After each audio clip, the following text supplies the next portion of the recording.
We're also going to talk to Basil. He wants to talk about the Parsons Green bucket bombing, and if you want to call it a bomb, I don't quite know what to call it, Mike. Let's just start off with this. This story was all over the place. This was like a huge international. London's in lockdown, and what exactly happened? And we went to check the reports, and we're waiting, and we find out that a bomb didn't go off, actually. I don't know exactly what happened, Mike, but there was no explosion. There was no boom. It was made out in the media. This was Parsons Green on the District line. There's a couple of stops from Wimbledon on the way to Earl's Court. And the media reports early on, I think we pointed out the Daily Mail, had made it sound like 22 people were injured in this terrorist bombing on the tube, when in fact all of those injuries, Mike, or pretty much all of those injuries were from a stampede. Right. So the event itself, it didn't seem to be any more significant than the latest Samsung phone exploding. It wasn't that significant at all, it seems. There was a bucket with a few flames on it. It was the images that we saw on Twitter and so on. So it wasn't, people had been tweeting the stuff out. Where was the major damage to the carriage? It wasn't exactly a 7/7 event. And as you say, the Daily Mail's headline was, 22 people, including a boy of 10, injured by the bomb, is what they said, by the bomb. Mm-hmm. This was just a simple lie by the Daily Mail, because the eyewitness statements that came out immediately afterwards were highlighting the fact that whatever happened in that carriage, the next thing they heard was they were told to run, and they did run, and everybody ran. And as a result, on the stairs on the way up from the platform, there was a stampede, and people were being crushed. And this boy had banged his face on the steps. So he had been knocked over and banged his face on the steps. That's how he got injured. He wasn't injured by the bomb at all. So it was absolute fake news all over. And what's happened since? We have got the lockdown. We've got Theresa May. We'll come on to what she said in a minute. But we've got the army back taking the jobs of the police, and the police running around with, well, you've seen some of the weapons they've been running around with. Yeah. I'm walking through the shopping mall here in Plymouth on the weekend. 2 police officers carrying a double-barreled, looks like it's some sort of a double-barreled machine gun that it's bigger than have you seen those guys, the gypsies who play the keyboards? The size of on the strap around the neck. I mean, giant. It was 2 giant guns, 2 guys, two men with giant guns, standing in the shopping mall. I guess for your safety and security. I've never seen a gun that big in my life. I mean, carried by a human. Usually I've seen that mounted on the top of trucks or tanks or something, but I've never seen an actual person trying to carry something that large. You're going to be more likely to be injured by that than you are by somebody with a bucket. A bucket of we first thought it was a catering mayonnaise bucket, and then there was a meme going around, the mayonnaise bomb, the Hellman's bomber. We found out that it wasn't. It was kind of a DIY bucket, so something you'd use for mixing cement or paint vinyl gloss or whatever for whitewashing the walls and stuff. But anyway, it was in a little bag. The German supermarket. And what was amazing, Mike, is looking at the footage, and they said that they claimed that a ball of flame engulfed the tube carriage. And then I'm looking, and there's a plastic bag that this bucket bomb was in, and the plastic bag is in perfect condition. Yeah. So one would think that the plastic bag would be the first thing that would have caught fire, because plastic bags burn quite easily, don't they? Well, no sign of melted bucket either. Yeah, so it's interesting. And fairy lights, were around it, and that they said that was the timer. The fairy lights were there to heat up the what they call the Mother of Satan explosives, the Mother of Satan. So that apparently, according to the Times, the Bible of current events, Rupert Murdoch's Times, a bucket was packed with nails and Mother of Satan explosive. I've never heard this term, Mother of Satan, but there you go. It makes for a great headline. TATP, tapped. Apparently, this was the same type of bomb type thing that was attempted on July 21st, 2005, Shepherd's Bush, in the aftermath of the 7/7 bombings, which is exactly what I said as this story broke when I reported on RT. I made that comparison to the chapati flour bomb, which was July. I'm not joking, by the way. They said it was a chapati flour. It was made with chapati flour. That was in 2005. I mean, you'd think this was comedy, Mike, but yet this is, in all seriousness, this is top counterterrorism lore here. So anyway, Mother of Satan. So just so you know, Mother of Satan is acetone peroxide. Okay. It is a high explosive. Yeah. Okay. Where did they get it? Boots? I don't know. They've got all sorts of chemicals in here. Hexamethylene, tripteroxide. They've got whatever that thing you said. Sorry, I'm not a bomb expert. But what I am an expert is I can look at the photo and see that the plastic bag is not burned. So I can say, and we have this witness here. She said she didn't hear an explosive, Mike. She was in the tube. Let's play this. This is make of what you want of these people. Who are they doing Vox Pops with? Are they actors? I don't know. Are they planted to give their stories, to give whatever impression after the event? We don't know for sure. But anyway, here she is. Listen to what she had to say. This was going out on the BBC News, by the way. So this is what the BBC put out right in the aftermath of this incident at Parsons Green in London. Listen to this. Here we go. Since about 8:20 this morning, this whole area has been cordoned off. A good half a mile has been cordoned off by the police and the emergency services. And there are still people who were on board that train who are here. One of them, Emma Stevie, you were there this morning. Tell me what happened. What did you see? I got on the train, and within 5 seconds, the doors were closing, and we just heard the loudest, scariest screams coming from what sounded like the carriage right next to us, and loud men shouting, "Run!" So when people shout "Run!" you run, and we just all ran for our lives, and we didn't know why. We didn't hear an explosion. I thought acid had been thrown around or something. I was just wondering why, and we got to the steps, and it was just the worst. It was like a proper human crush that we all got stuck in, and there was women underneath me. There's a lady saying, "I'm pregnant." There's a little boy, his face had got smacked into the step. It was just like I was holding onto the railing in like a little fetal position, trying not to put my weight on anyone, but there was just layers and layers of people screaming. It was awful. It was just really traumatic, and we didn't know why we were running, and I just thought maybe this is worse, maybe this is all a big mistake, and someone's phone had exploded in their pocket or something.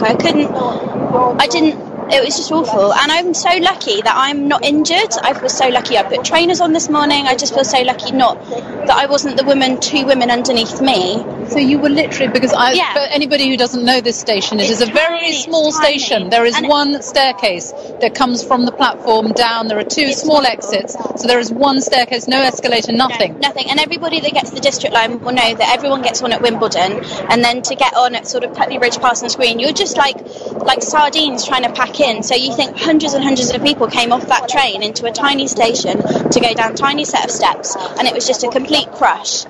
It was. And you were literally trampling on people underfoot. Literally trampling. There was layers of people underneath me, and the tube men, the guys that work for the underground, all two of them, which starts to make me realise we should have more people, were shouting, "Get back, get back," because the people lower down were really, really injured. And I was so lucky that I was just in this little pocket of I felt quite strong, but I just thought for a second, it goes through my mind, I'm going to die today. Like, something's going to happen. This is what's going on behind me. Is there someone with a knife? Is there a bomb? It was very dark, but then I thought, no, I'm going to be okay. We're going to be okay. But I was looking at the women underneath me thinking, you poor thing. I was wondering, someone broken a leg in here. And you couldn't get down, nobody could get down to help them? There were that many people? No, it was like Hillsborough kind of stacked. People just all on top of each other, because if you've got hundreds and hundreds of people running down a tiny staircase, you're just going to have lots of layers of bodies and people. And there's this poor little boy in his red and black uniform. I think he goes to one of the schools around here, and he'd smashed his face and he was screaming and crying, and by the time we all could come out, he was being carried by someone and still crying, and I was thinking, has he broken his leg? It was just really, no one knew as well. We were still coming out. I walked around and said, are you okay to a few people, and everyone was just very shaken. Okay, so no one knew what happened, Mike. So no one knew it was a bomb. No one heard an explosion. And so who are these men who shouted "run"? Good question. Who are these men who shouted very loud, "Run, run"? Is that part of the drill, or what exactly is going on there? This is a question worth asking. Is that what you normally do, is shout "run" if you didn't hear an explosion? These are good questions. If you didn't hear an explosion, would your reaction be to shout "run" to cause a panic that caused people to get injured? Because whoever shouted "run," they're actually liable for the injuries of those people. Am I out of line saying that, Mike? No. Is that a horrible thing to say? No, it's absolutely right. Okay, so it's not ISIS that caused some of those terribly unfortunate injuries. It was the two men who, I can't imagine what they might look like, but I've got an image in my head of the type shouting "run, run." And here's another Porky Pie, Mike. And so this is again from the Murdoch Times. The fairy light bomb was used in previous failed attacks, and so they have all these security experts weighing in. So terror expert Will Geddes said, "My suspicion is that Parsons Green was not the intended target. Unless a person knows it, it's not going to mean a great deal to you. If it was Paddington or Notting Hill, those are recognizable names." He said it could have been a lot worse. They're implying in this article, Mike, that the more busy stations on the district line was the intended target. But that's kind of an idiotic comment, because if you put the thing on at Wimbledon, the train's going to be stopped within 2 stops. Anytime there's a bag or anything, immediately the trains are stopped. Someone hits the thing, or one of the attendants comes, and the whole thing is shut down. You get delays all the time on the underground, Mike. So there's no way that a bucket with wires sticking out that's steaming or smoking or whatever it is, that's going to make its way from Wimbledon to Notting Hill Gate without anybody stopping the train. I mean, come on. Well, seriously? Well, we get the headlines today are all about how the second bomber, because there were 2, the second bomber lived very, very close to Heathrow Airport, and now they're suggesting that the intention was to bring down a plane. Well, with that bucket. Yes. I see. Yes. And the first bomber, who was arrested yesterday when they broke into his house, he apparently was an Iraqi refugee, and he was arrested 2 weeks ago at Parsons Green. Oh, is that right? But he was unknown to the police. I see. How does that work? I see. So he was a known wolf. And so you have this other victim here. This woman is on every single newspaper, all the media coverage. You've probably seen the lady with the red hair, the ginger victim, very demure. She's ever so I don't know how to describe this. It's like the middle class heroine, I guess, with the red hair, and she's got a bandage tied around her jaw and her head. I don't see any wound or anything, no burns. I can't imagine what happened. Maybe someone elbowed her in the jaw. And this is the poster child. This is the victim. And the headline is "Lucky Escape." Yeah. Lucky escape. So, I mean, lucky escape from the bucket bomb or a lucky escape from the stampede? That's the question. Well, that should be the question. So, the big issue here for me has been the reaction from the authorities to this. And the immediate reaction was for Theresa May, of course, to run in with a Cobra meeting. This is the meeting that all the counterterrorism police attend, and politicians and so on. Home Secretary's there as well, usually. So she held a Cobra meeting, and the Joint Terrorist Analysis Centre were represented, and they immediately raised the threat level to critical, and the police immediately asked for Operation Temperer to be invoked. And Operation Temperer is this operation where they say that in order to make sure that they can put more police on the streets, that they want to take police away from certain guard positions that they do, and they replace those with army personnel. Mm-hmm. So the army personnel go to the nuclear power stations and places like this. That puts more armed police on the streets. So that was the immediate response before they even found out what actually was going on there.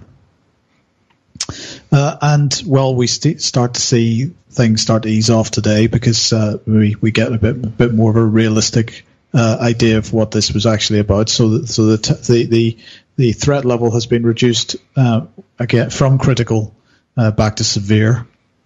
Okay, is critical the highest? Critical is the highest. Critical, they say critical means imminent risk of a second attack or another attack. And that's orange, right? Is critical orange? Oh, I don't know. I think it's orange. And then there's comical, which is fuchsia. That's above orange.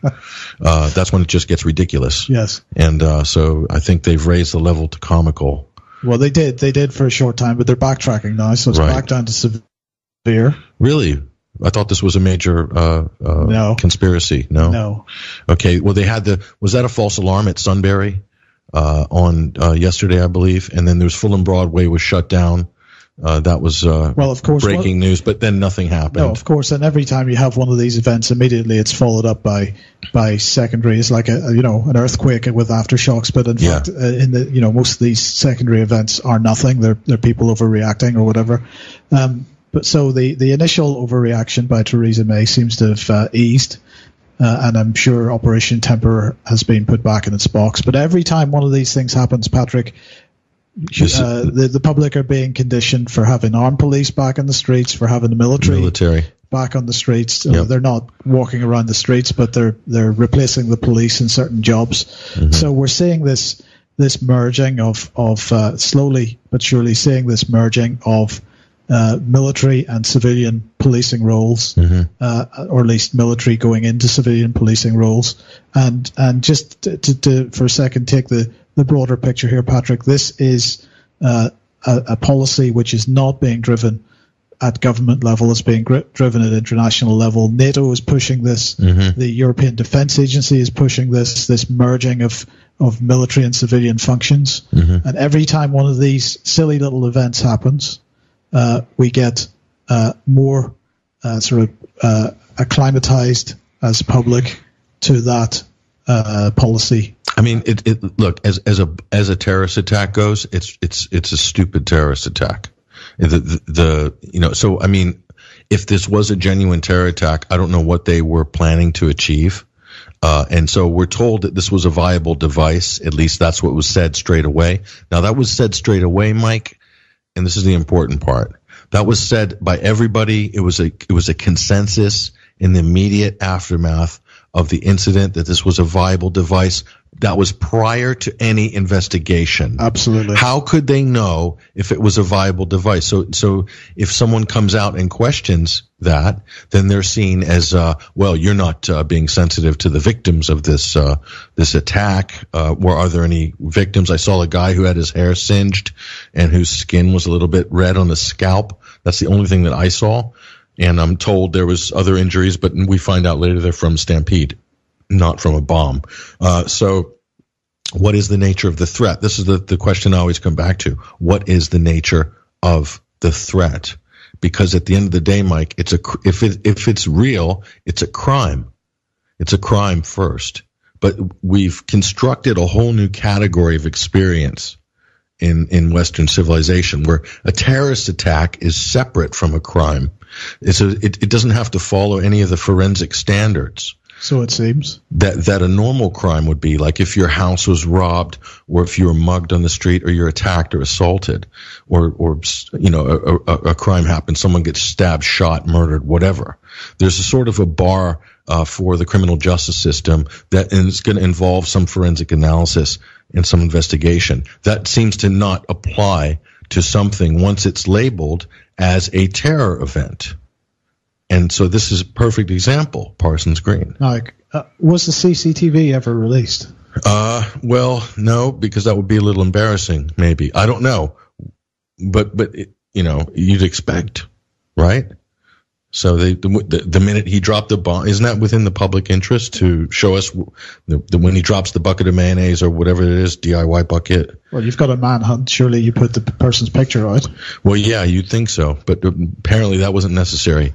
They knew right where to go. So that's the story with Parsons Green, Mike. Will we ever get to the bottom of this? Probably not. This would be like a perfect simulation of a drill. If you had one, I'm just talking theoretically, this would be a perfect drill simulation because you see how fast ambulance response time was 5 minutes, rush hour in London. Not bad. Yeah. And then you have all the people in the various high-vis jackets, gear, all coming, all the different helmets, armed guys like out of nowhere, everyone converging, and the whole area's on lockdown. So, like in terms of a multi-agency fusion drill, very successful.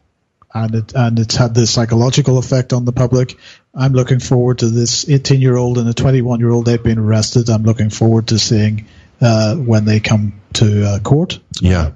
We'll see if they ever do come to court. If they do. Well, I'm betting it's going to be psychological issues on medication, known to the security services, history of something or rather, like pretty much the MO that we saw in Manchester and some of the other places, London Bridge and so forth. The known wolf is a very, very popular profile these days.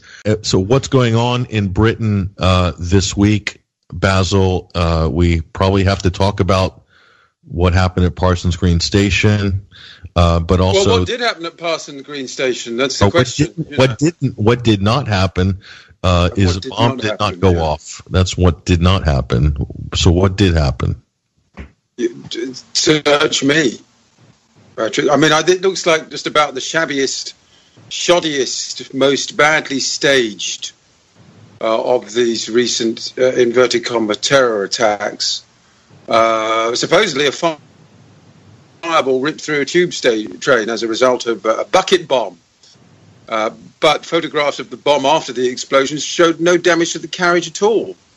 Yeah, that's true. And of course, the photo that's been doing the rounds on the internet is of this redhead with a cartoon bandage round her face, under the chin and round the top of the head, of the sort that you don't really see outside 1950s cartoons of people who've just been to the dentist. I can't possibly imagine what kind of injury.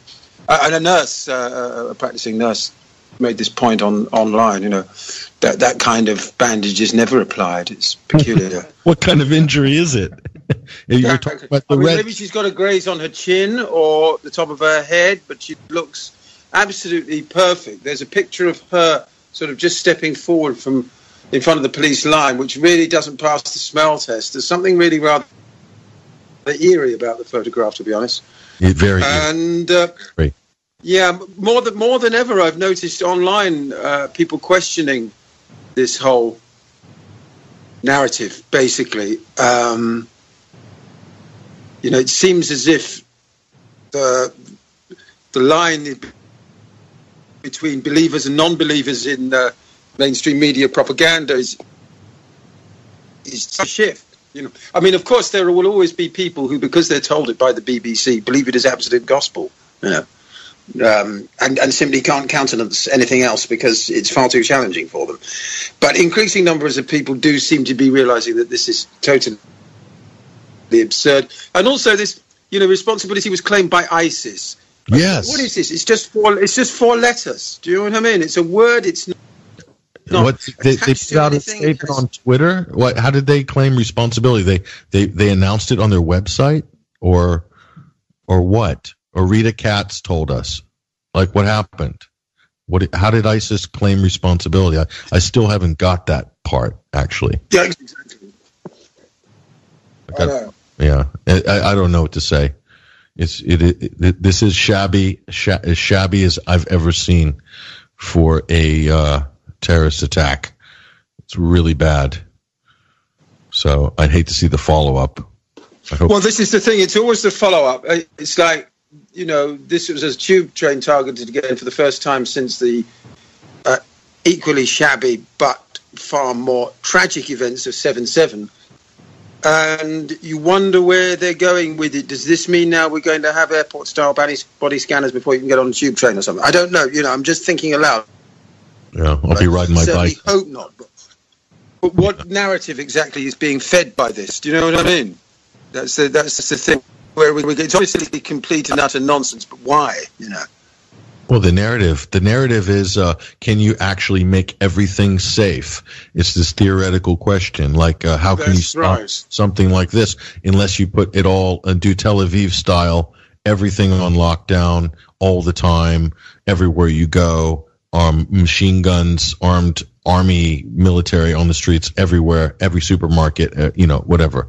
That's kind of where I always see these statements, Mike. We need to be more like Israel. And all the security consultants from Israel and America are always on the news. Oh, America needs to, toughen up and be like Israel, where we have this terrorist threat around the clock, and you need to up the security, up your game, etc. So it's the Israelification of the world is what it is in the West. We need to be 24 hours security state on alert from bucket bombs and what have you. This is kind of like the reality I think they're trying to acclimate the public to, I guess. They're acclimatizing us to every draconian, totalitarian agenda that you can imagine. So not just accepting the military on the streets, but censoring what we read on the internet, censoring what we can say. So start getting used to it, because it's certainly coming down the pipe quicker than ever. Mm-hmm. So yeah, I think, I don't know what your thoughts are, Basil, but just a quick wrap up on this story. Well, the troubling thing almost is the absurd blanket coverage that's been given to it by the BBC and the Guardian again, which always raises very deep suspicions that this is a deep state event, of one sort or another, because what actually happened is far from adequate for the coverage that it received. It's a nothing. It's a nothing event, nothing to see here. Mm-hmm. What we have seen is this woman in the pink suit walking down a road in Putney, sort of seemingly being frog marched. RT put this footage up. Yeah, seemingly being sort of frog marched by a policewoman with her shoes off. Now I know the conspiracy theorists often point to the fact, London Bridge as well, that surviving victims / crisis actors are parted from their shoes, as if this has some sort of esoteric significance. I wouldn't like to comment on that, Patrick, but it does certainly always seem to be the case. Yeah, an otherwise completely unharmed woman is shoeless. Is this some reference that we're not picking up on? Yeah, and nowhere does it say her name, by the way. In any of the reports, I'm looking for it through all the papers. She's unnamed. She's a Jane Doe.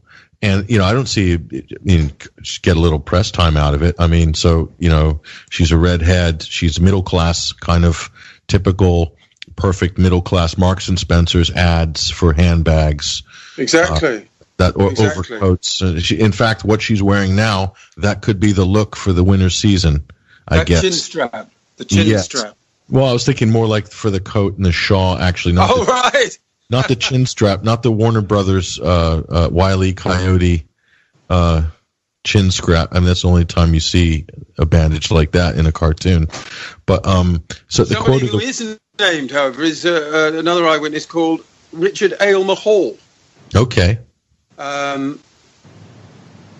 he works for a company called ESA, who specialize in communication gateways for public safety organizations that have a requirement for mobile broadband communication solutions. We're getting into some real sort of modern business speak here, with a high availability at the respective operation sites. Key requirements from public safety organizations in the areas of mobility management, security, etc.